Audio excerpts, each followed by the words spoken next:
Les doy la más cordial bienvenida a un nuevo capítulo de Conversaciones Desastrosas. Hoy día vamos a hablar de un tema, que es mucho se habla, mucho se critica y está en la polémica siempre, pero es necesario abordarlo desde una perspectiva propositiva, de una perspectiva también científica y al mismo tiempo pensando en una buena democracia, en una democracia sana, en una democracia justamente que nos permita el ejercicio de nuestros derechos, de nuestras libertades y un Estado sano.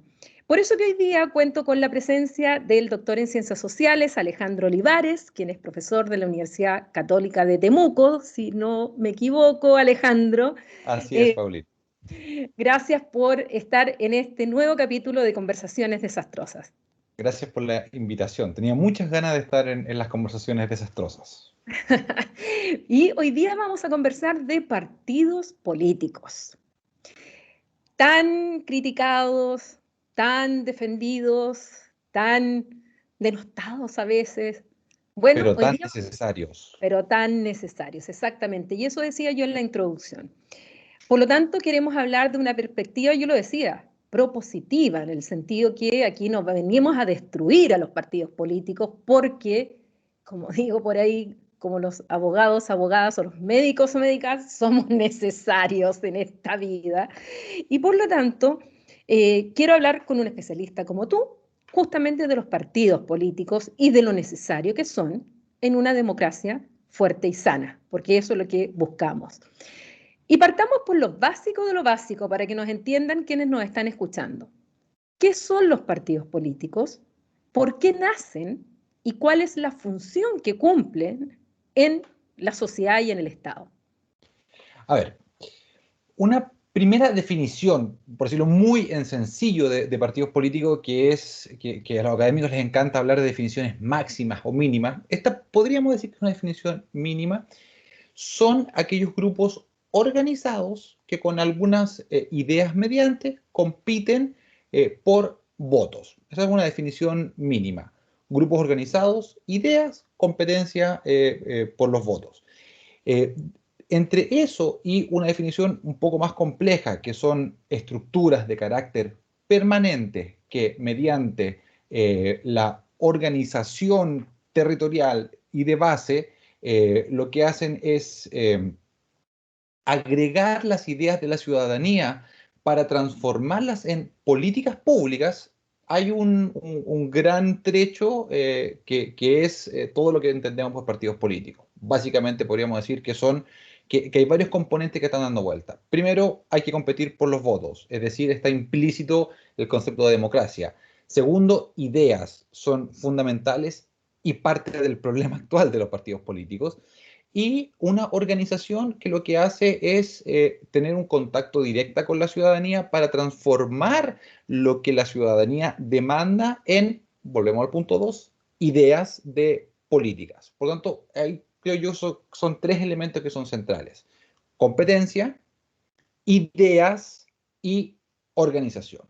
¿Por qué y cómo llegamos a los partidos políticos? Bueno, esto es una larga historia también, que comienza en Europa y que da vueltas por todo el mundo, pero básicamente uno podría decir que cuando la democracia comienza a funcionar como tal, no necesitaba partidos, porque eran grupos pequeños de notables o de personas con muchos recursos que podían vivir del acto democrático, que podían vivir de la política, porque tenían sus espaldas, porque tenían sus bolsillos y porque tenían además sus ideas para proteger. Eh, Necesitaban una estructura mínima que era para conseguir algunos votos. Entonces, ellos se organizan en comités. Pero las grandes masas, las grandes ciudadanías, las grandes personas, la grande gente, el gran volumen que vivía para trabajar, que trabajaba para vivir, no tenía organización. Su organización más cercana eran los sindicatos, en aquellos lugares donde efectivamente estaban permitidos los sindicatos. Y por eso que, por ejemplo, en Inglaterra, que tendemos a colocar como uno de los lugares más importantes para el iniciar los partidos políticos, nacen los partidos políticos desde los sindicatos que se organizan y dicen, ok, vamos a disputar, vamos a competir, vamos a llevar las ideas de los trabajadores, las ideas de aquellos que no tienen voz, las ideas de aquellos que no están representados a la competencia democrática. Por lo tanto, de allí se inicia un proceso que va junto con la democracia, con la extensión de la democracia. En la medida que comienza a crecer la democracia, que comienza el sufragio a universalizarse, comienza los partidos políticos a entrar en escena. Y su época gloriosa hasta la década del 60 del siglo pasado ya, en el cual logran su máximo esplendor de representar las ideas de la ciudadanía, de las grandes masas, de los grandes movimientos. Por tanto, por eso creo yo que decimos hoy día que los partidos políticos tienen estos tres ejes de tener ideas, de tener una organización y de competencia, porque es un corolario de su gran tradición de formación. Y son necesarios porque efectivamente hasta el momento, dadas las condiciones de la democracia, son el instrumento que existe para canalizar las ideas de los y las ciudadanas en la democracia representativa. Ahora, bueno, de hecho lo que tú señalas justamente en Inglaterra, es por eso que el Partido Laborista, y tiene ese nombre y viene su base también de los sindicatos, y por otro lado el Partido Conservador, que tenía también ese otro origen más elitista, pero que también se van transformando con el paso del tiempo. Bueno, surge el Partido Liberal también ahí dentro de los propios británicos, y estos fenómenos también se empiezan a repetir, como tú dices, en distintas partes del mundo, y ahí encontramos, por ejemplo, en Estados Unidos, que el Partido Republicano con el Partido Demócrata, en otras partes ya van surgiendo otros partidos, y así es donde pasan a cumplir entonces esta función de intermediación entre la sociedad política y el poder, el Estado, ¿verdad? Y dentro de esta evolución, uno puede ver distintas clasificaciones de partidos, porque no todos los partidos, en primer lugar, tienen la misma idea de lo que quieren ser. Entonces surgen clasificaciones de partidos. ¿Qué criterios de clasificación nos encontramos y qué tipos de partidos políticos nos podemos encontrar? Porque, por ejemplo, el Partido Socialista no es lo mismo que algún partido que solo busca que sean poquitos los que sean parte de ellos, pero que sean los que tengan dinero, por ejemplo. Entonces, ¿qué criterios nos podemos encontrar? ¿Y qué tipo de partidos políticos nos podemos encontrar? Efectivamente, los criterios para los tipos de partido también van cambiando a lo largo del tiempo. En un primer momento uno podría encontrar una clasificación binaria, por decirlo de alguna manera. Los partidos que representan intereses muy particulares, partidos de cuadro o partidos muy específicos, y en contraposición los partidos que buscan representar lo que se suele denominar como los partidos de masas. No sé si me gusta mucho la palabra masa, pero en general los partidos de grandes volúmenes, de mucha gente. Y cada uno tiene una estructura particular en su inicio. Los partidos de cuadros o de notables o de partidos que representan intereses muy específicos, muy particulares, no son partidos que busquen ir a grandes sectores de la población porque tienen un nicho muy específico, que suelen ser personas con mucho dinero, con muchos recursos, que mantienen el partido, versus los partidos de grandes masas o de grande volumen, que lo que hace es decir, bueno, como no tenemos los recursos, tenemos que ir a buscar a los diferentes sectores de la población. Esta es una nomenclatura que se suele utilizar desde el comienzo de los partidos. Pero en la medida que la democracia representativa avanza y que hay diferentes expresiones en diferentes partes del mundo, se complejiza aquello.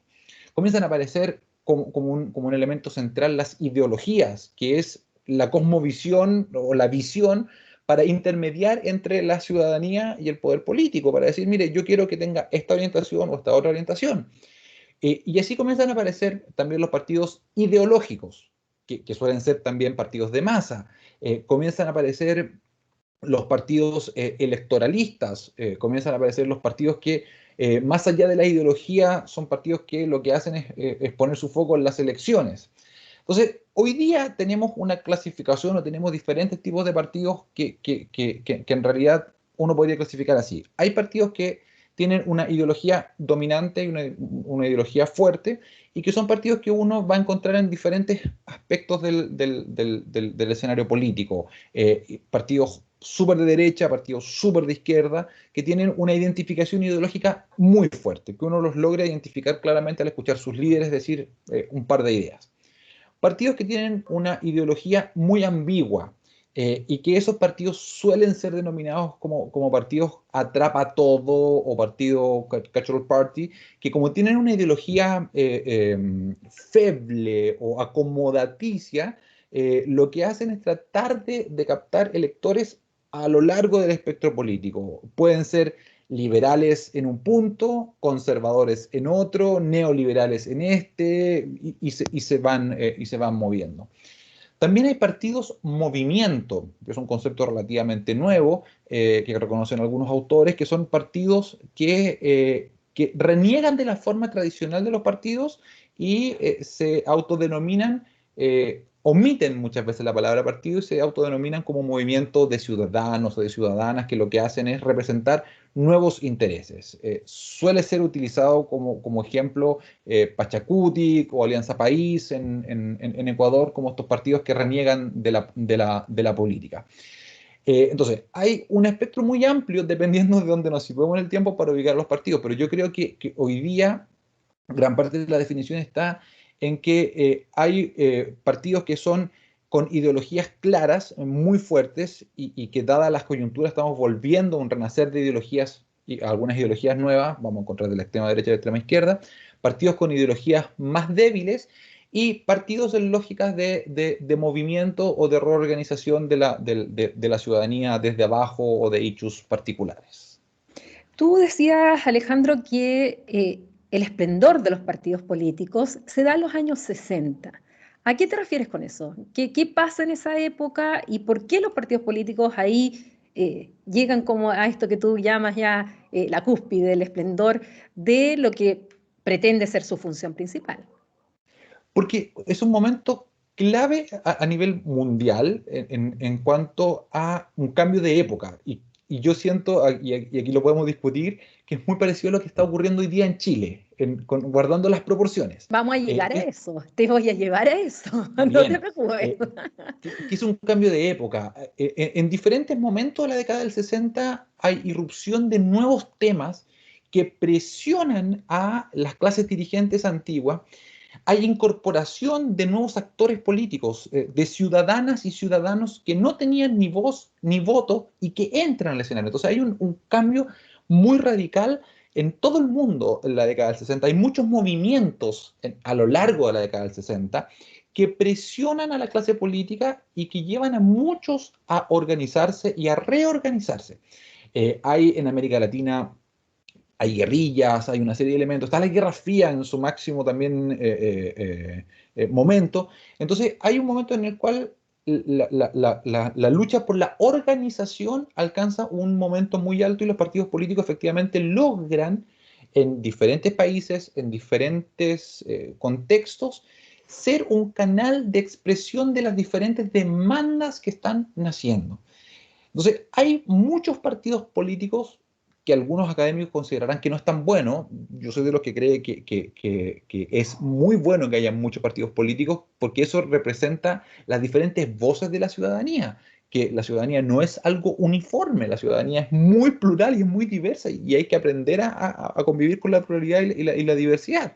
Entonces, en esa década creo yo que tendemos mucho a idealizar el cómo los partidos logran canalizar en diferentes momentos diferentes lógicas. En el caso chileno, además, creo yo que es el momento en particular en que los partidos políticos logran después de la introducción de la cédula única, el 58, y de una serie de cambios institucionales fuertes, logran tener por primera vez una competencia política real, fuerte, efectiva, y vemos que diferentes sectores rurales, campesinos, urbanos, clases medias emergentes, clases tradicionales, logran tener su representación y logran tener un debate de ideas. Entonces, por eso Yo, y siguiendo a algunos autores, entre ellos, por ejemplo, a Joseph Colomer, planteo que creo que es la década importante y más importante de los partidos políticos porque logran una diversidad que canaliza las diferencias de las sociedades. Que las sociedades en ese momento además eran mucho más heterogéneas de lo que solemos creer que eran. Ahora, obviamente, uno cuando habla de los partidos políticos, tiene que pensar que estamos dentro de un sistema político. O sea, no solo depende de los partidos políticos, va a depender mucho también del sistema electoral, que va a tender a darle cierta representación de alguna manera, sobre todo en el Parlamento o Congreso, dependiendo del país.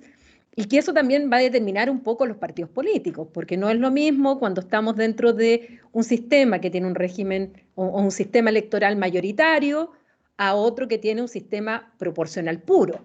O sea, uno va a tender más al fraccionamiento político, lo que tú señalabas, y otro va a tender más a que se junten en partidos ya tendiendo a un bipartidismo puro o un bipartidismo moderado, dependiendo de donde sea. Entonces, para que la gente entienda, los partidos políticos además tienen que jugar con otros factores dentro del sistema político y dentro de ellos muy importante el sistema electoral. Y eso Claro. también va marcando cómo estos partidos, bueno, van a tener que jugar con estas reglas y si el sistema favorece la fragmentación política o el sistema al contrario. Lo que busca es que se junten en alianzas y que esas alianzas finalmente compitan entre ellas. Y es muy interesante lo que tú planteas, Paulina, porque esto además hay que hacerlo convivir con un elemento que a los que somos más institucionalistas habitualmente olvidamos, que es la cultura política. Y perdón mi tendencia a retrotraer hacia atrás, pero Vamos a la historia, efectivamente siempre hay que estar pensando en la historia, no hay que a que veces a algunos se les olvidárselo. Entonces, olvida. sí, y mucho. Entonces, cuando pensamos exactamente lo que tú dices, aquí hay un autor español que es Joseph Colomer, que en temas de partidos y sistemas electorales yo tiendo a seguir un poco, algunos lo critican porque es muy racionalista en su forma de pensar, pero me parece que nos puede guiar. Dice, ojo, cuando un sistema de partidos elige un sistema electoral, ya sea mayoritario o proporcional. Y él dice, bueno, tenemos que ir a un punto inicial de la vida del sistema político. Y en ese momento, los, los partidos que están son una representación de la pluralidad de las élites políticas. Entonces, donde hay mucha pluralidad, van a tender a elegirse sistemas electorales que den cuenta de esa pluralidad. Y donde hay menos pluralidad, ya sea por homogeneidad de las élites o por imposición, da igual, van a tender a elegir sistemas mayoritarios que representan el sentir de esa lógica. Entonces, dice, y si uno mira a lo largo del tiempo, ¿qué es lo que va a pasar? Después va a comenzar la competencia democrática probablemente tal, y estos sistemas donde las élites eran un poquitito más diversas, van a naturalmente surgir hacia sistemas de partidos multipartidistas. Si nosotros lo miramos en el caso chileno, en 1830, ya hay una clara visión de que nuestras élites no son tan unitarias como parecen. O sea, hay al menos 3 o 4 élites y ya en la década de 1860 ya tenemos un sistema de partidos que tiene al menos 3 partidos dando vuelta, lo cual, si lo miramos con el paso del tiempo, efectivamente tiende naturalmente hacia un multipartidismo que en diferentes momentos diferentes actores han tratado de imponer reglas para que no tengamos multipartidismo, pero tendemos por la cultura política nuestra a un multipartidismo. Entonces, claro, es muy importante el tener claro que los partidos interactúan con otros partidos y eso es lo que genera el sistema de partidos, que en un momento inicial estos generaron algunas reglas para la competencia, pero que esas reglas, y esto también es un elemento de discusión, naturalmente tienden con el paso del tiempo hacia el multipartidismo, incluso en los que son más bipartidistas. Y por eso vemos que, por ejemplo, en el caso inglés, no solamente hay 2 partidos, sino que hay muchos partidos dando vuelta que tienen poca votación, pero que tienen votación. Y por eso este es un debate, perdón la palabra, ñoño, académicamente hablando, y que No es te cómo preocupes, estas son contamos. conversaciones desastrosas, así que tú puedes utilizar Genial. el término que quieras. y que dice, ¿cómo contamos los partidos? Porque no todos los partidos pasan lo mismo. Entonces hay algunos que Mm. dicen, mira, los partidos que compiten y tienen posibilidades de llegar al gobierno, cuenta, 1, 2, 3, 4, 5, 6. Bueno, hay algunos que dicen, en el caso como el inglés, hay partidos que aunque compitan siempre, dada la estructura del sistema electoral, no llegan, entonces cuentan como medios partidos. Habitualmente el caso inglés, que es un caso de dos partidos, en realidad cuando nosotros miramos la composición del Parlamento o de la competencia, hay medios partidos, hay partidos chiquititos dando vueltas siempre, y es porque hay esta tendencia a los partidos a desarrollarse, entonces hay dos partidos y medio, o tres partidos y cuarto, en jerga. O lo que En la, algunos le llaman, eso es lo que algunos le llaman el bipartidismo moderado, ¿verdad? Que o no el es que hayan bipartidismo moderno. dos partidos, sino que hay dos, pero no es que hayan dos, hay otro. En el mismo caso británico están los verdes, están los liberales, los liberaldemócratas, que incluso antes eran el otro partido que estaba frente a los conservadores. Después perdieron frente a los laboristas les quitaron el lugar, pero David Cameron estuvo gobernando junto con los liberaldemócratas y ahí se pensó que iba a haber un repunte y no fue tal, y hoy día tampoco tienen esta gran representación. Entonces, ¿por qué uno tiende a pensar eso? Lo mismo en Estados Unidos, se tiende a pensar que solo existen los republicanos y los demócratas. No, hay pequeños partidos, y lo que pasa es que no llegan por el sistema que tienen y que ya sabemos cómo se eligen además, eh, no tienen esa representación, pero si uno empieza a sumar votos, votos, votos, bueno, representan un sector también de la población. Claro, y ese es el desafío finalmente de todos los sistemas electorales y también de los sistemas de partidos que van juntos, que es poder representar las diferencias dentro de la sociedad, incluso aunque aparentemente la sociedad sea homogénea. Porque claro, uno cuando hace una mirada sin conocer Estados Unidos y mira muy desde arriba, dice, ah, los gringos son todos iguales. Pero en realidad cuando uno baja un poco a nivel meso o incluso a nivel de cada uno de los estados, se da cuenta que hay una diversidad tan grande y que esa diversidad, ojo, efectivamente está representada en cada uno de los parlamentos locales y también en el Parlamento Nacional con menos fuerza, pero hay Mm. pequeños partidos. Y cuando hablamos de crisis, por ejemplo, de los sistemas de partidos, en gran medida la crisis se genera porque no logran representar, no logran asir esas diferencias dentro de la sociedad y muchas veces, y aquí volvemos a algo que conversábamos hace un rato, eh, porque los partidos políticos muchas veces se quedan pegados, por decirlo así, o se quedan en una lógica anterior y la sociedad evoluciona un poquitito más rápido y no logran conectar. Entonces se genera la crisis porque efectivamente los partidos políticos están viviendo su momento de gloria con rezago de lo que la ciudadanía va demandando, va necesitando y va queriendo. Y el ejemplo, o uno de los grandes ejemplos, es Chile. Esa, Antes de entrar a Chile, porque a Chile le vamos a dedicar varios minutos. En esto que tú me estás explicando, claramente los objetivos de los partidos políticos es representar ideas y a un sector.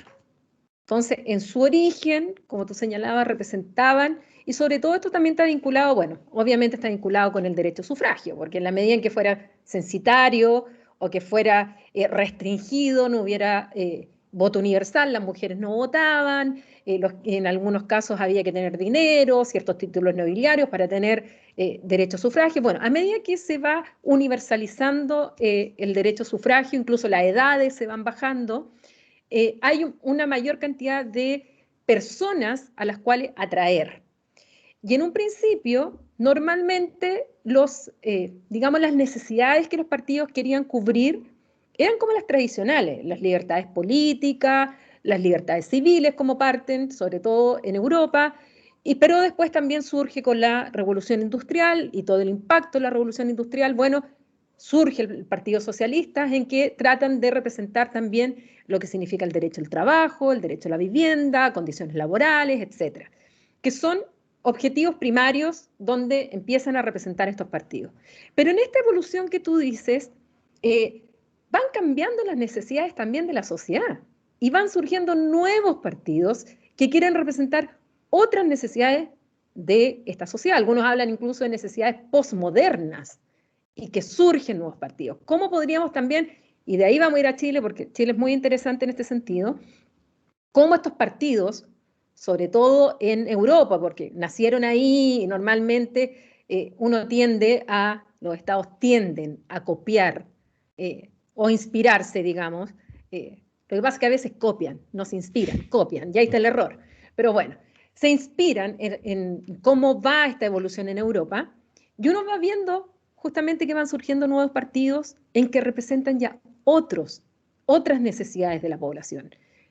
¿Cómo ves tú esa evolución en Europa? Y ahí vamos a entrar entonces a Chile. Es súper interesante porque efectivamente, a ver, si lo vemos desde un punto de vista teórico, uno diría, ojo, los sistemas de partido son lentos en su proceso de cambio. O sea, y ahí hay dos autores, Lipset y Rockan, que mantienen la teoría sociológica de la formación de los sistemas de partidos y dicen, bueno, mire, los sistemas de partidos, la lógica, cuántos partidos y cómo interactúan, dependen de algunos elementos particulares que ellos denominan clivajes, quiebres, fisuras en cada una de las naciones, y en su análisis a partir del caso europeo dan cuenta de que son más o menos comunes. Primero el conflicto centro-periferia, que también vivimos en Chile, que también vivió Uruguay y América Latina. Después el conflicto iglesia-estado. Después el conflicto entre los trabajadores y los empresarios, y así algunos conflictos que lo que hacen es obligar, comillas, obligar, o sea, lo que hacen es que cada una de las partes de la sociedad tomen posición frente a algún tema. O sea, por ejemplo, conflicto clerical, anticlerical, la sociedad no, era inocua, o sea, no podía no tomar parte en este conflicto, porque era decir, bueno, la iglesia hace las leyes o la sociedad. La curia responde a las leyes de Roma o responde a las leyes del Estado. Eh, y eso genera partidos clericales, anticlericales, y así van surgiendo. Entonces, Lipset y Rockan se preguntan esto a partir de lo que llaman el congelamiento de las preferencias electorales en Europa en la década del 50, 60. Y dicen, bueno, mire, vienen congeladas. Y efectivamente es así. Hay diferentes, uno podría aceptar que hay diferentes quiebres en cada una de las sociedades, que lo que hace es que aparezcan partidos que se ordenen en torno a esa fisura. Estoy haciendo un análisis más laxo de Lipset y Rockan. Y uno podría decir, mire, hay un quiebre, como plantearon en algún momento Tironi y Agüero, hay un quiebre en el caso chileno entre los que apoyaron a la dictadura y los que no apoyaron la dictadura. Esos quiebres marcan generaciones y marcan, por lo tanto, a los partidos políticos y a la sociedad. Pero esos quiebres son reemplazados por nuevos temas, por nuevos ejes de discusión o por nuevos quiebres que lo que hacen es que se superponen. Por eso cuando miramos habitualmente las lógicas de los partidos políticos, lo que hacemos ya no es tirar una línea en horizontal, sino que tiramos una cruz. Dice, mire, este es el eje antiguo, no sé, iglesia-estado.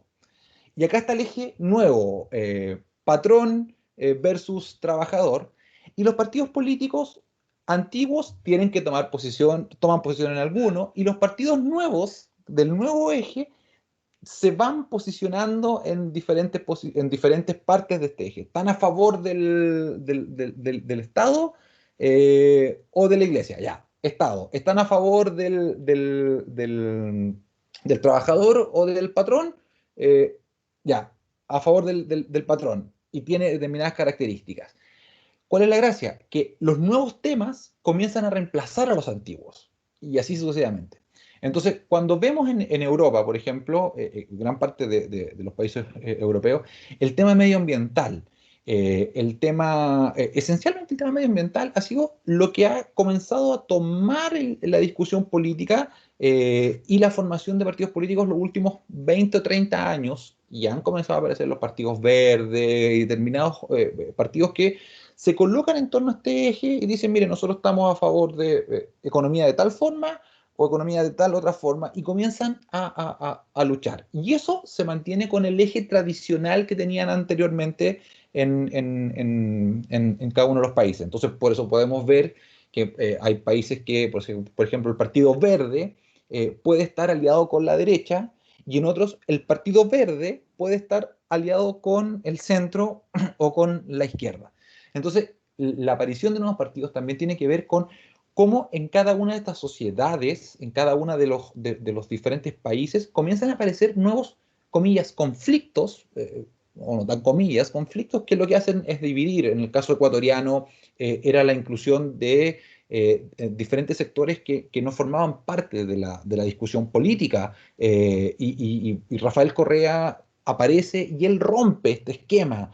O en el caso boliviano es lo que hace Evo Morales en algún momento también, al aparecer y plantear una discusión y cambiar un eje más tradicional de la discusión, pero no lo reemplaza, se superpone y después va a aparecer un nuevo eje y un nuevo eje.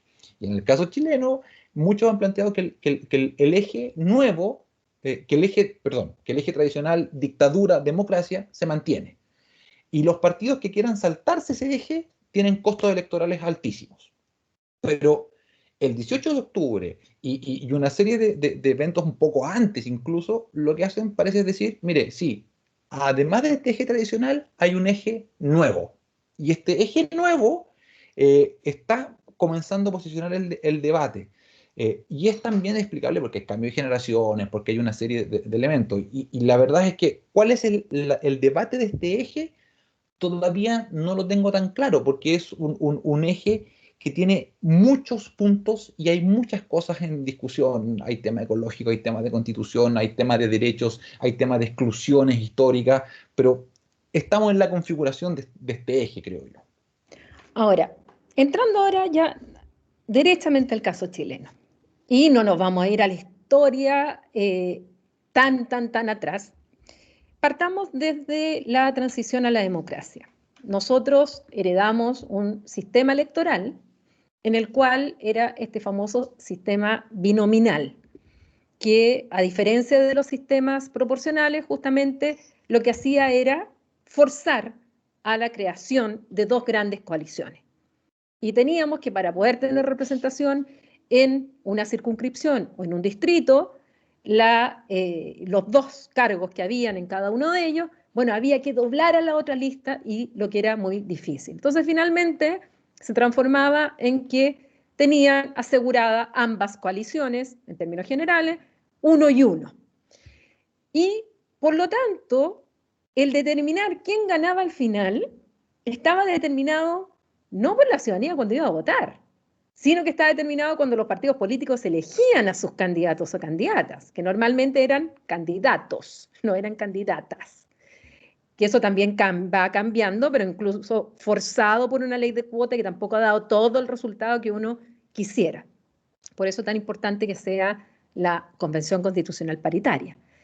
Entonces nos encontramos con un sistema en el cual tiende a esto de dos grandes coaliciones, centro-derecha, centro-izquierda, si es que lo queremos poner en un lenguaje, si es que me permites esa división, y que finalmente el electorado va sintiendo que uno no vota finalmente quien gana, porque incluso vemos a personas que sacan más votos que el elegido de la otra coalición, pero que sin embargo, como la lista no dobló, bueno, finalmente fue 1 y 1.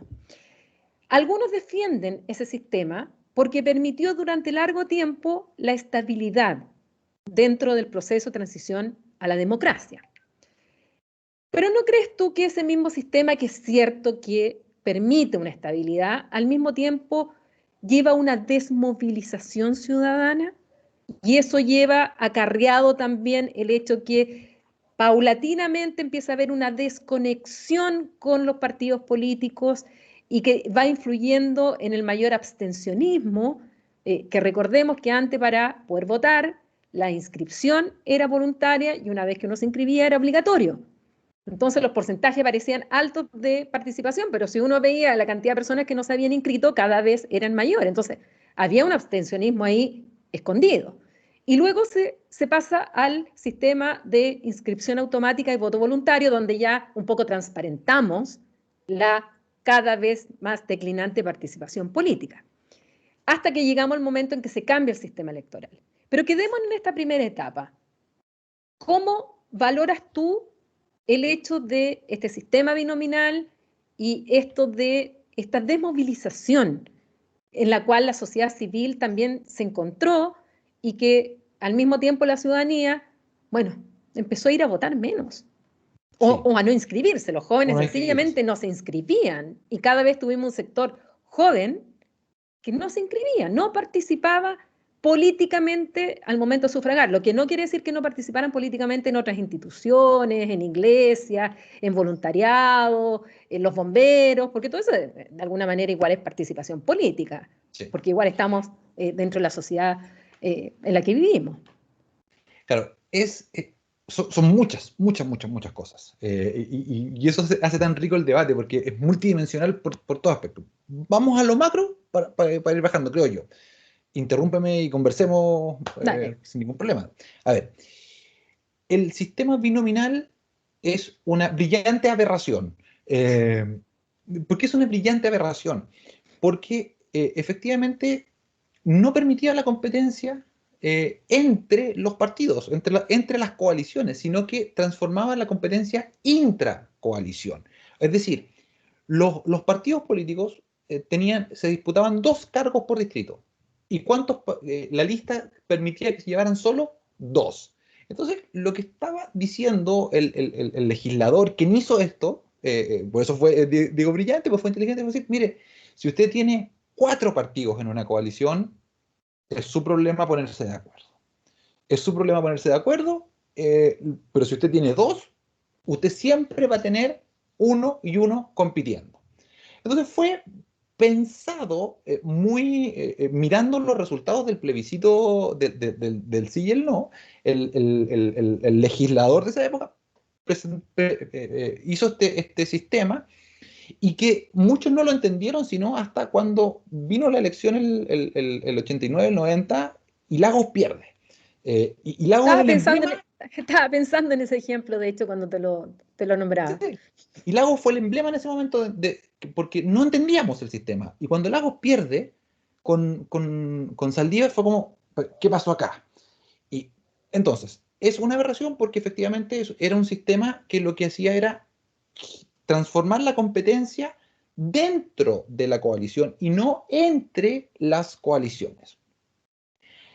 Después de que los partidos A ver, entendieron eso, corrígeme, Jano, si es que estoy mal. Porque en esa competencia, por el otro lado, iba Jaime Guzmán, que de hecho él es el que gana por la otra coalición y Ricardo Lagos sacó más votos que Jaime que Guzmán, Jaime Guzmán, pero la pero votación no de doblaron, Saldívar y Lagos no no dobló dobló. la de Guzmán Otero, si mal no Ya. recuerdo que era, No me era, acuerdo era quién otro. era el otro, pero me acuerdo Entonces, que gana Jaime Guzmán finalmente. al no doblar, Jaime Guzmán sale electo teniendo muchísimo menos votos que Ricardo Lagos y que Saldívar. Entonces, Entonces lo hacía menos comprensible aún. menos comprensible aún, porque efectivamente, ¿cómo queda fuera Lagos, que tenía mucho más votos y así hay un montón de ejemplos en tal lado, pero ¿por qué utilizamos este ejemplo? Porque ahí recién la clase dirigente entendió que el esfuerzo era otro, o sea, la competencia era intracoalición y no entre las coaliciones. Y esto tiene un efecto de largo plazo, y es que las coaliciones entendieron que lo que tenían que hacer era un buen diseño, comillas, un buen diseño para ellos, de un candidato fuerte y un candidato no tan fuerte que efectivamente si sumaba para doblar, bien, si no sumaba, bueno, bien también. Y comenzaron a generar lógicas acomodaticias a este sistema. Se comenzaron a acomodar al sistema.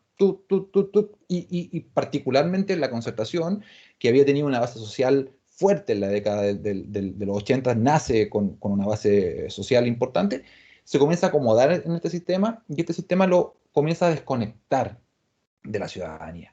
Y esa desconexión además viene acompañada con que la concertación fue gobierno por muchos años y la forma que optaron por gobernar en algunas cosas fue la desmovilización. O sea, Ujú. cuando la Concertación dice, mire, para mí organizaciones sociales son los clubes deportivos, el club de Rayuela, el club de fútbol, no está diciendo algo inocuo, está diciendo, mire, para mí una olla común, una organización de apoyo a las mujeres es lo mismo que un club de 4 personas jugando brisca, jugando Rayuela. Pero son dimensiones completamente distintas. Pero ¿qué es lo que yo puedo hacer con un club de Rayuela o con un club deportivo? Clientelismo. Sí. Valga clientelismo. Yo puedo ir y decirle, mire, aquí les traigo un foco. Perdón el burdo ejemplo, pero aquí les traigo un foco. Instala un foco para su club deportivo. Aquí le traigo esto para que usted compre para sus actividades deportivas. Y comienza a generar una clientela en el cual efectivamente aquellas organizaciones con intereses políticos verdaderamente, como por ejemplo empoderar a la mujer, o las organizaciones sociales de base, comienzan a decir, pero no, o sea, yo no necesito un foco, yo necesito que el Estado, que los partidos políticos discuten conmigo, me escuchen, canalicen. eh, y la división de organizaciones sociales terminó transformada en cualquier cosa. Y recién, cuando se dan cuenta para el gobierno de Bachelet, intentan un cambio y hay una serie de elementos de retransformar la división de organizaciones sociales. Y por Además, eso, perdón, perdón, Alejandro, no, además no, pasó dale. otra cosa. Pasó otra cosa que lo encuentro peor. Era cuando se omitía un candidato. Es decir, presentaban a uno solo. Claro, y en el sur, en Entonces ya estaba Ñuble, si no me elegido, po. equivoco, lo vivieron más aún, porque efectivamente las coaliciones decían, oye, no podemos competir, este es tan fuerte que ni siquiera va a llegar un candidato. Y si mal no Nombraron. recuerdo, Alaman nombraban, creo que estuvo solo, Alamán ¿no? fue así, Fue solo. y alguien más. Entonces, Alguien al se no omitió, no sé. competir, sí, al no competir y al asegurar más o menos el 31% de los votos, ganaban. Ahora, ¿qué fue lo que a la larga pasó? Lo que hablábamos hace un par de minutos. O sea, la sociedad seguía su organización, seguía funcionando. Incluso los movimientos de derecha comenzaron a sentir malestar con este tipo de organización, porque el omitirse o las lógicas clientelares también generan problemas, generan que no se puede entrar a ese círculo. Entonces, se molestan por acá, se molestan por allá y estamos haciendo una simplificación, pero efectivamente comienza a haber un ruido ambiente muy grande que explota por el tema educacional, primero con los pingüinos y una serie de otros, pero que es la punta de lanza de una serie de conflictos políticos sociales que el sistema electoral excluyó, que los partidos políticos, como estaban tan cómodos con este sistema, prefirieron no ver y que cuando vieron e hicieron lecturas, las hicieron horribles, las hicieron muy mal. Eh, que dijeron, bueno, ya, si dejamos el voto voluntario, la gente va a ir a votar la que quiera.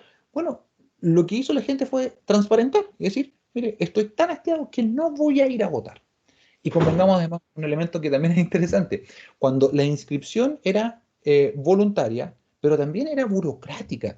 No sé si tú te acuerdas que para inscribirse solo eran los primeros 5 o 7 días Sí, hábiles de cada 1 o 2 años mes, antes de creo. elecciones en algunos meses. Sí. Entonces, había que tener un mapa, un calendario y no sé qué cosas para poder saber cuándo uno podía inscribirse. Y era una puertecita chiquitita que no era claro, que uno golpeaba y miraba así como, oh, bienvenido.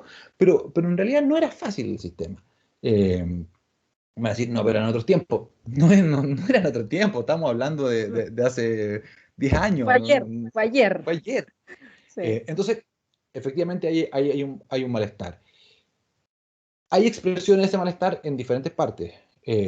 Comenzaron a ver el Programa de las Naciones Unidas para el Desarrollo, Latino Barómetro, la encuesta UDP, la encuesta de Vanderbilt, se me olvidó el nombre en este momento, pero comienzan a dar cuenta de que efectivamente hay un malestar creciente. Los informes del PNUD para mí son clarísimos. Muchos dijeron, oye, no, no, tengo una visión muy de izquierda, una visión muy... No lo era. Había malestar también a la derecha. Había malestar en diferentes sectores porque el sistema electoral, la forma que asumieron los partidos, no permitía la representación. Por eso, cuando la derecha llega al gobierno, y esto es un hito importante, con el primer gobierno de Piñera, esta ruptura que se genera dentro de la derecha permite el cambio del sistema electoral. Porque esta ruptura, por un lado, de partidos políticos que dicen, de diputados y exministros que dicen, ¿saben qué? Yo me voy del partido tradicional, me voy de la UDI, me voy de RN, con un discurso de renovación, con un discurso de cambio, con un discurso muy fresco para la derecha, se instalan y siendo diputados y siendo senadores, tienen los votos para después presionar el cambio del sistema electoral. Sin ellos esto no hubiese sido posible. Sin que la derecha se quebrara, porque entra en el dilema que decíamos delante. Ahora ya no tiene dos partidos, no está la UDI y RN. Ahora era UDI, RN, Chile Primero, Evópoli y el partido que duró muy poco tiempo, ¿El del que Frafra? creó la diputada Pérez, Ah, ya. la senadora Pérez, Ah, sí. que no me acuerdo cómo se llamaba. Pero Sí duró. duró muy poco, pero duró lo Eh, suficiente para presionar a la, a sí. la, a la derecha, porque tenían los votos adentro. Y no era un ejercicio marginal como cuando estaba Frafra o algún Mm, otro diputado o senador que daba vueltas ocasionalmente. Aquí era una bancada que tenía, que en realidad formaba un tercer partido potente. Entonces, la UDI, RN y demás dice, bueno, ¿qué hacemos? Y cuando se genera el cambio del sistema electoral, que es un sistema que lo que hace es, que tiene también muchos problemas, pero que habría que corregir, pero lo que hace es transparentar, es decir, mire, naturalmente nosotros tenemos muchos partidos, la derecha tiene 4 partidos. El cambio del sistema electoral permitió que se transparentaran posturas, que saliera hacia la derecha Kast, que estaban molestos. Ellos son la expresión de la molestia de la derecha. Muy distinta a la expresión de la molestia de la izquierda, pero son la expresión de decir que los partidos políticos no están canalizando el sentir de la gente. Ustedes me dirán, pero Alejandro, tú estás diciendo, sí, lo que estoy diciendo es eso. Hay un sentir de la población que vincula con Cast y que lo tiene con un 7% de los votos y marcando entre 7 y 10% en las encuestas. Porque ellos están molestos con cómo la derecha hace las cosas. Como hay una expresión hacia la izquierda de cómo, de malestar de cómo se han hecho las cosas y que no quieren nada con ningún partido que haya estado en el gobierno estos 30 años. Entonces, eh, fue desastrosa esta parte, como el nombre del del programa, programa. porque hay mucho material. Pero el sistema electoral el sistema binominal fue muy malo para nuestros partidos políticos. Muy malo, porque les creó una falsa realidad, se creyeron una falsa realidad, se desconectaron de la ciudadanía completamente y no quisieron escuchar ni a las expertas ni a los expertos. Se sentían muy cómodos con cosas muy pequeñas. O sea, estos días por redes sociales ha circulado esta foto del primer gabinete de Elwin, puros hombres, eh, y en defensa muchos dicen, sí, pero al año siguiente Elwin nombra a la primera ministra de la mujer, sí, pero era el CERNAM con rango de ministerio, no era una activación política real, o sea, era un parche. Recién Frey nombra un poco más de mujeres en el gabinete, y uno dice, pero ¿cómo? A ver, las mujeres son el 51% de la población. ¿Por qué estaban excluidas? Eh, pero no había ningún incentivo real para hacerlo, porque los partidos políticos las tenían invisibilizadas porque su lógica de funcionamiento era con el binominal perfecto. Yo tengo, yo mantengo, y los que entraron en el 90 eran mayoritariamente, no mayoritariamente, eran prácticamente todos hombres. Y así como quedaron excluidas las mujeres, quedaron excluidas también muchas generaciones de políticos jóvenes que no pudieron entrar porque se vieron capturados por esto. Entonces, el sistema binominal, a mi juicio, y esto también da para tesis, para investigación, Mm. fue muy malo para el sistema de partidos. Muy, muy malo. Vamos al 18 de octubre.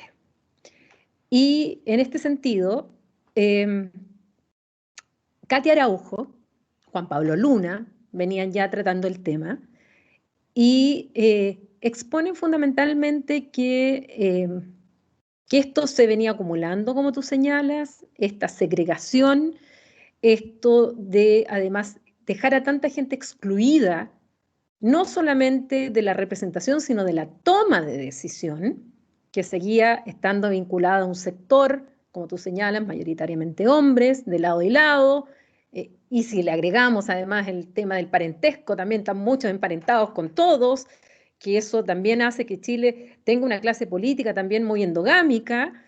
Eh, bueno, finalmente se van sumando factores y que, como dice Katia Araujo, se pasa del malestar, porque son décadas de malestar, pese a los avances que ha tenido nuestro sistema, porque eso es innegable, que hemos tenido muchos avances en materia de acceso a la educación, en mejoras, de superación de la pobreza en muchos ámbitos, pero siempre habiendo un sector marginado y que se va acumulando este malestar, tanto malestar político como malestar social, malestar de trato, el hecho de que la discriminación, como lo dice el PNUD en su informe, que la verdad es que la gente se siente discriminada y que lo que busca es que si le hemos dicho, como dice Katia Araujo, que tienen derechos, que valen igual que el resto, que la igualdad ante la justicia, la igualdad ante la ley, pero en la práctica en Chile hay justicia para ricos y pobres, hay salud para ricos y pobres, hay educación para ricos y pobres. Entonces, que esto que es el malestar, al final se transforma en rabia. En Francia yo escuchaba mucho que hablar que se pasaba de la grogne, o sea, que es como este malestar, a la rage, a la furia, a la rabia. Y que algo vimos también en el movimiento de los chalecos verdes, de los chalecos amarillos en su momento. Entonces, viene este 18 de octubre donde sencillamente esta olla a presión reventó. Y todo lo que vivimos después del 18 de octubre, que tuvo manifestaciones violentas de ambos lados, pero que hubo una gran masa, una gran mayoría de personas que pacíficamente salieron a las calles a pedir cambios, que no tenían ni una bandera de partido político, que no tenían ninguna bandera de sindicatos, que no tenían ninguna bandera, no tenían banderas, no tenían liderazgos tampoco. ¿Con quién te sientas a negociar tu gobierno si tienes una tremenda multitud con distintas demandas, incluso algunas de ellas contradictorias entre una y otra, pero que refleja también este malestar pasando a rabia? Esa es una gran crisis política. Y si lo sumamos a los informes que venían dando cuenta desde hacía tiempo, pero pre y post 18 de octubre, la confianza en las instituciones por parte de la ciudadanía chilena es muy baja, incluso en relación a otros países de América Latina que viven en estándares económicos, sociales más bajos que el nuestro, pero en nuestro país esa desconfianza es mucho mayor que en ellos. E incluso si uno ve los rankings en cuanto a transparencia y otros, Chile está bien ubicado.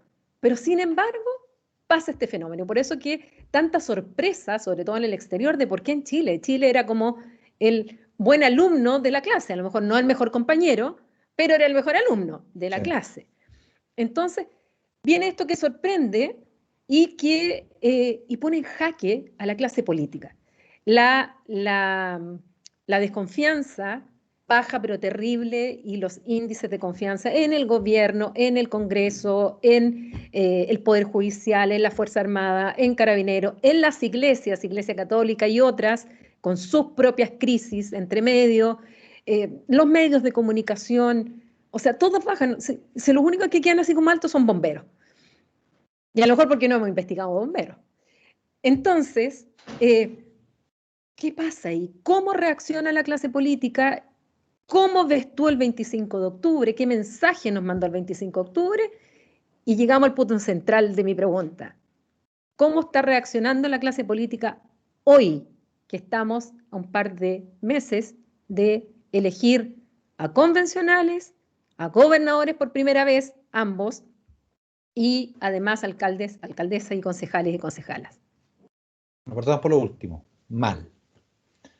Vamos. Mal, porque en realidad están haciendo, creo yo, una lectura equivocada. Todavía muchos están impresionados por lo que pasó en octubre, Los efectos de octubre son de largo aliento y tenemos a muchos descolocados, descolocadas que no entienden qué es lo que pasó. Eh, y en realidad es difícil explicarlo, pero efectivamente la metáfora es la olla a presión y explotó, no había un líder, no había un partido, no había nada detrás y había un malestar acumulado, no sé. Vienen ideas sueltas y vienen imágenes que generan este malestar.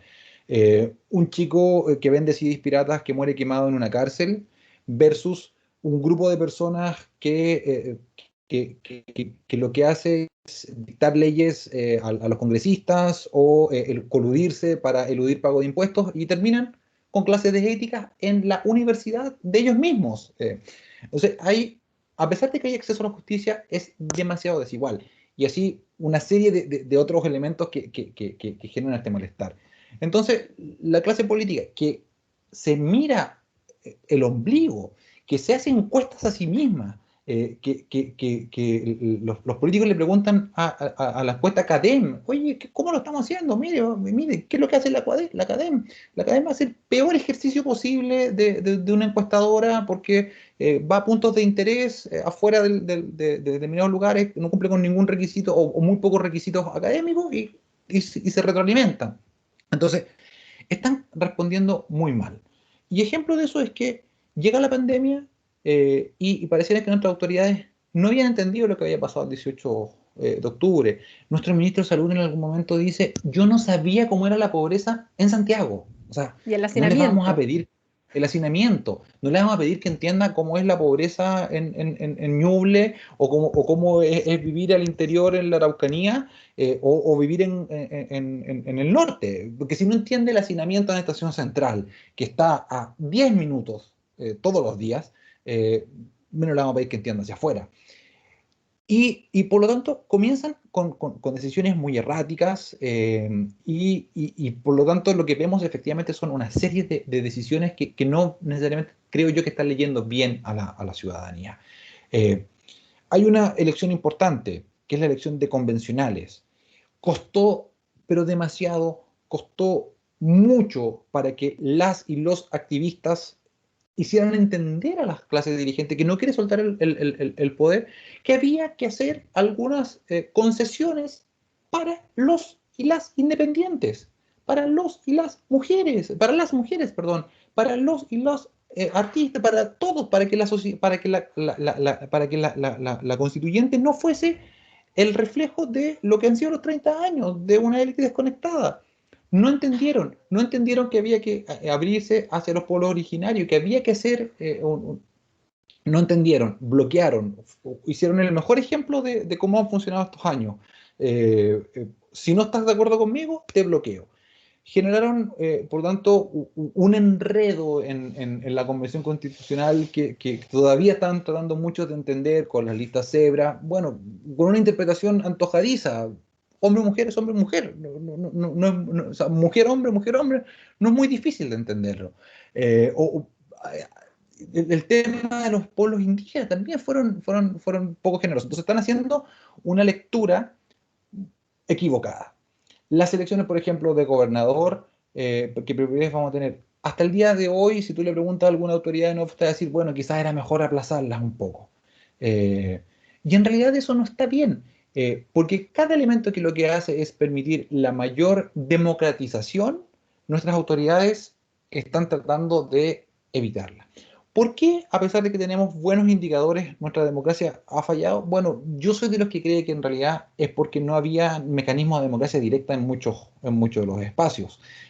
Una democracia, por ejemplo, como la uruguaya, que funciona muy bien, es porque de alguna u otra forma la sociedad tiene mecanismos de expresión a través de plebiscitos, a través de otros tantos mecanismos, por ejemplo, derogación de leyes o demás, que presionan a sus autoridades de buena manera para que hagan legislaciones que le hacen sentido a la población.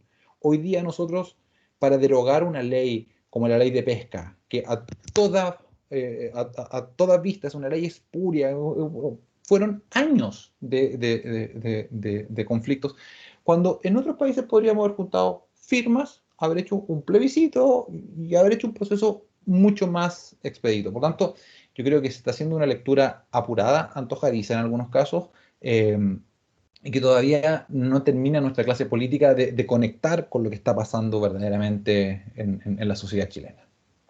Ahora, hubo siento yo, que no sé si es tu opinión también, que para el 25 de octubre hubo una razón de por qué ir a votar.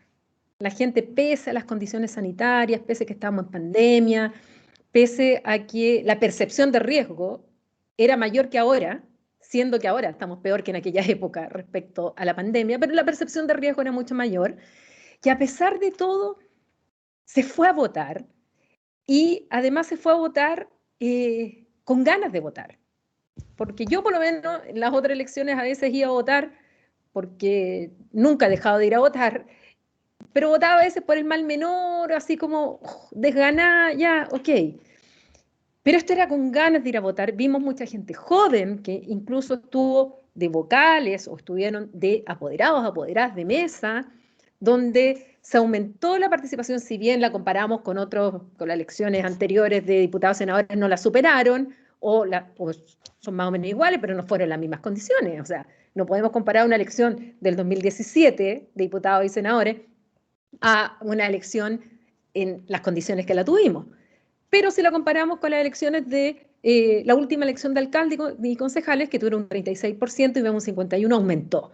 Y además, bueno, lo conversamos aquí con Marcela Rigos, además falta todavía procesar varios datos, pero de todas maneras se vio un aumento en poblaciones más vulnerables, más populares, que normalmente no iban a votar, esta vez sí fueron a votar, y además se ve que hubo más juventud que se movilizó.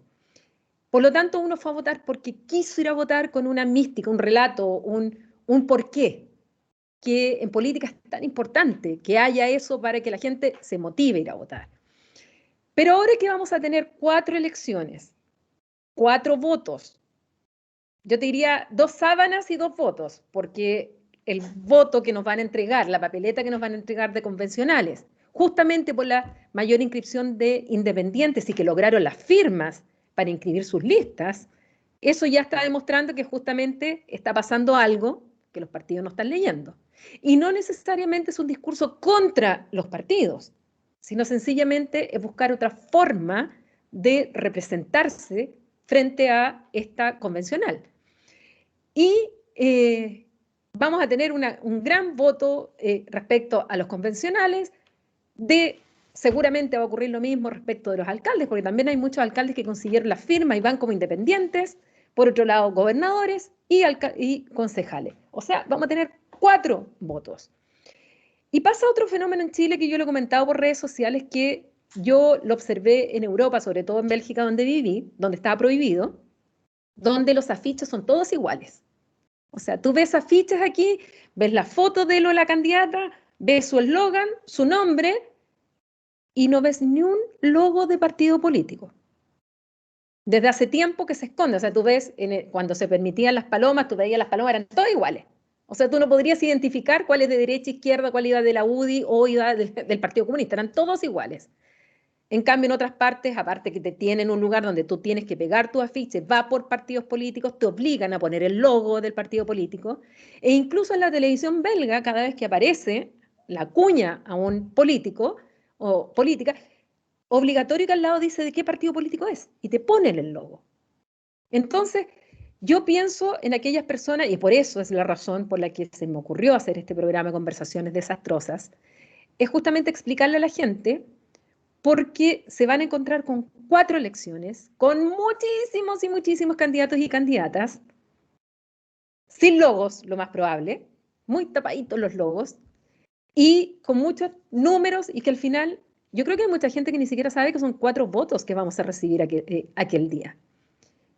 ¿Cómo ves que va a ocurrir esta diferencia en que para el plebiscito íbamos clarito, apruebo, rechazo, convencional mixta o convención constitucional?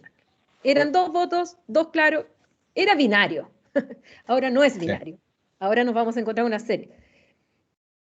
¿Cómo crees? Además, no sabemos cómo va a estar la pandemia de aquí al 11 de abril. Esa es otra gran interrogante. Yo no te quiero pedir futurología porque es lo más irresponsable del mundo pedirle cosa que yo me niego, es a decir lo que va a pasar. Lo encuentro poco serio. Pero ¿qué escenarios proyectas en base justamente a esto? A todo lo que venimos conversando, a esta sensación de que los partidos políticos ya no representan lo que representaban en el pasado, las lecturas que yo siento también que los partidos políticos siguen con la lectura y están mirando los resultados de la elección pasada y no están mirando el 25 de octubre, no están mirando el 18 de octubre, no están mirando lo que la ciudadanía a gritos está diciendo al momento de inscribir tantas candidaturas independientes, aferrados al poder, ahí tratar de que la ley para darle facilidad a los partidos políticos fuera lo más lenta posible y costó ponerlo en tabla, que ni qué decir de los escaños de los pueblos originarios, nadie quedó contento al final con lo que salió. Y ahí yo me pregunto, ¿qué va a pasar el 25? ¿Qué escenario nos podemos abrir el 11 de abril, perdón, respecto a estas elecciones? No sé. Yo No sé, tampoco. Tengo no puras sé, y tengo dudas. puras dudas, tengo puras incertezas y muchas preocupaciones. Yo lo mismo. Voy a transparentar las preocupaciones. Son básicamente las que tú señalabas. O sea, en una elección, en una votación tan importante, donde se eligen por primera vez autoridades regionales, donde vamos a elegir las y los representantes para la Constitución, vamos a elegir alcaldes y concejales, todo muy, muy relevante. Eh, Hasta el momento no tenemos educación cívica, o sea, cuesta, nosotros mismos nos confundimos y cuesta mucho que decirle, explicar qué es lo que va a pasar. Entonces, a mí me preocupa lo siguiente, me preocupa que esta vez, incluso considerando la pandemia, sobre todo considerando la pandemia, aunque ya haya un porcentaje importante de la población vacunada, la espera va a ser mayor porque hay distritos en los cuales los candidatos convencionales son muchísimos candidatos también al Consejo Municipal. Entonces, el encontrar el candidato va a ser muy difícil. Sí. Y eso no es futurología, va a ser muy difícil. Va a ser Entonces, lento va a cada ser uno lento. entrar Entonces, a emitir yo el me sufragio. imagino, no sé, abril, con lluvia en algunos sectores puede ser un desincentivo para ir a votar. Entonces, aquí quizás lo que vamos a necesitar es muchas voluntades que no necesariamente hasta el momento se han dado, muchas voluntades del Ejecutivo, muchas voluntades de los órganos autónomos para facilitar el mecanismo, la forma de votación. Yo sé que es muy a priori, o sea, está muy encima la votación para pensar en 2 días de sufragio como discusión, pero debimos haberlo hecho, dadas las condiciones. Hay que apurar o hay que pensar en el voto acelerado para ciertos grupos vulnerables o privados de libertad, para que puedan ejercer su derecho ciudadano, eh, porque si no, esto va a ser complicado. Todo esto para decir son más las dudas y las incertezas que lo que podríamos plantear. Pero sí creo que puede haber un gran problema si no desarrollamos entre todos, los académicos, los políticos, las ciudadanas, los dirigentes, los partidos políticos, buena transmisión de lo que viene. Lo que viene es una elección muy importante, incluso más importante que la del plebiscito del 25 de octubre, incluso más importante que la del plebiscito del 89-90, porque aquí se inicia el nuevo ciclo político. Entonces es muy importante que haya coherencia entre las autoridades que se eligen. Por eso, lo único que me gustaría transmitir bien es que ese día tenemos que bancar grandes filas para votar. Mira, sonó el Grandes teléfono, filas. sonó la alarma aquí. Sonó la alarma de la hora. Sí, así es que bueno, te agradezco mucho, Jano, el haber conversado, el haber tocado todos estos temas. No se desconcentren con el teléfono. Son conversaciones Simplemente desastrosas, así que siempre recordando que pasa. estamos en la hora y que esas cosas pasan. Estas cosas pasan. Y bueno, agradecerles nuevamente que hayan estado con nosotros en este nuevo capítulo donde hablamos de los partidos políticos, donde hablamos de la política, donde hablamos del plebiscito, de los plebiscitos que hemos tenido, lo que se viene el 11 de abril. con la claridad conceptual y de profesor y de especialista en estos temas de Alejandro Olivares, a quien te agradezco muchísimo, porque justamente estas preocupaciones que tú tienes son las que comparto y por las cuales surge Conversaciones Desastrosas. Partimos con tu colega y amigo Sergio Toro, y bueno, Un ya grande ves, entre los grandes. estamos ya en el capítulo, ya no sé qué número estamos de capítulo, pero tratando de ayudar en transmitir la información y tratar de aclararle también a la gente de esta manera. Así que estamos transmitiendo a través de YouTube, a través de Spotify, de TV Reñuble y además del canal 9 regional de aquí de la región del Biobío. Gracias, Jano, por tu compañía, tus explicaciones y este debate tan interesante que tuvimos. Paulina, muchas gracias por la invitación y muchas gracias por siempre tu esfuerzo de tratar de colocar estos temas en primer lugar. Primero lo hiciste de la región al mundo, ahora con esto, así que muchas gracias por la invitación y cada vez que lo necesites, aquí estaremos porque es muy importante que podamos conversar. La conversación es fundamental para este nuevo ciclo político que empezamos. Así es que continuaremos, quizás hasta cuándo, tenemos mucho, mucho que debatir, se vienen después las parlamentarias, se vienen las presidenciales, la verdad es que políticamente tenemos un año muy movido y como tú dices, importantísimo, histórico este año que estamos viviendo en Chile. Muchas gracias a ustedes y los esperamos en un próximo programa. Que esté muy bien.